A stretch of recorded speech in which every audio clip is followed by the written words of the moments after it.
நம்முடைய பேராயர் உள்ளிட்ட அனைவருக்கும் என்னுடைய வணக்கத்தையும் நன்றியையும் உரித்தாக்குகிறேன். நடந்து முடிந்த நாடாளுமன்ற பொதுத் தேர்தலில் காங்கிரஸ் உள்ளிட்ட இந்தியா கூட்டணி கட்சிகள் கணிசமான வெற்றியை பெற்றிருப்பதற்கு சிறுபான்மை சமூகத்தினரின் வாக்குகளும் தலித் மற்றும் பழங்குடி மக்களின் வாக்குகளும் முதன்மையான காரணம். இதனை வெளிப்படையாக ராகுல் காந்தி அவர்களே ஒப்புக்கொண்டிருக்கிறார். அந்த வகையிலே இன்றைக்கு தமிழ்நாட்டில் 40க்கு 40 இடங்களில் திமுக கூட்டணி வெற்றி பெற்றிருப்பதற்கு கிறிஸ்தவ பெருங்குடி மக்கள், இஸ்லாமிய பெருங்குடி மக்கள் உள்ளிட்ட சிறுபான்மையினர் கட்டுக்கோப்பாக இருந்து வாக்களித்ததும், ஆதி திராவிட பொதுமக்கள், பழங்குடி மக்கள் கட்டுக்கோப்பாக இருந்து பெரும்பான்மையாக வாக்களித்ததும் இந்த வெற்றிக்கு அடிப்படையான காரணம். அந்த வகையிலே நான் ஒவ்வொரு சமுதாய தலைவர்களையும் நேரிலே சந்தித்து நன்றி சொல்லி வருகிற நிலையில் நம்முடைய சிதம்பரம் தொகுதியிலும் விழுப்புரம் தொகுதியிலும் பாடாற்றிய வாக்குகளை சேகரித்த கிறிஸ்தவ பேராயர்கள், அவர்களின் வழிகாட்டுதலில் செயல்பட்ட பாதிரியார்கள், போதகர்கள் அனைவருக்கும் இந்த சந்தர்ப்பத்தை பயன்படுத்தி என்னுடைய நெஞ்சார்ந்த நன்றியை நான் உரித்தாக்குகிறேன். சென்னை பேராய அலுவலகத்தில் நம்முடைய பேராயர் அவர்களை சந்திக்கிற வாய்ப்பு, நேரிலே அவருடைய வாழ்த்துக்களை பெறுகிற வாய்ப்பு இன்றைக்கு கிட்டியிருக்கிறது.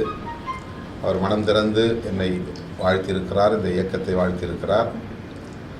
அது ஊக்கமளிக்கிறது, நம்பிக்கை ஊட்டுகிறது, மேலும் புதிய சக்தியை தருகிறது.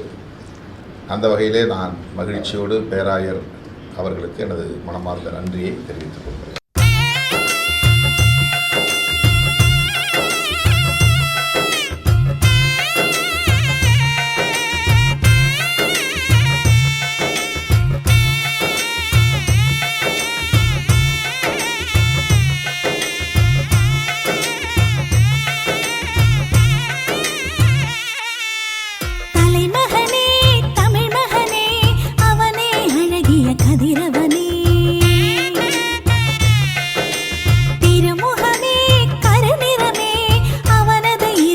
சுடர்விடுமே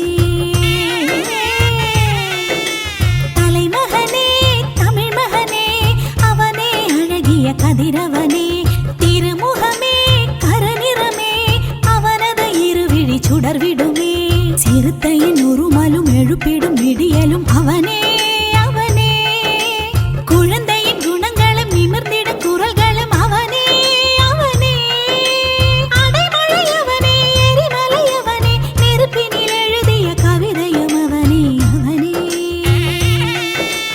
தலைமகனே, தமிழ் மகனே, அவனே அழகிய கதிரவனே,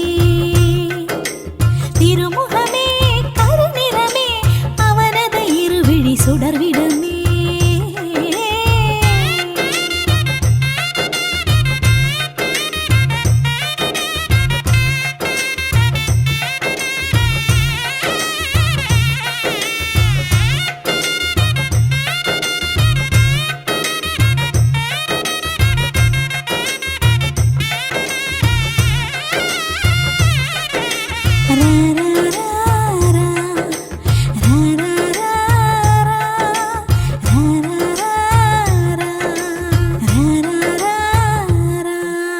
மின்னல் படையொன்று கண்ணின் வடிவென்று நின்று சிரிக்கின்ற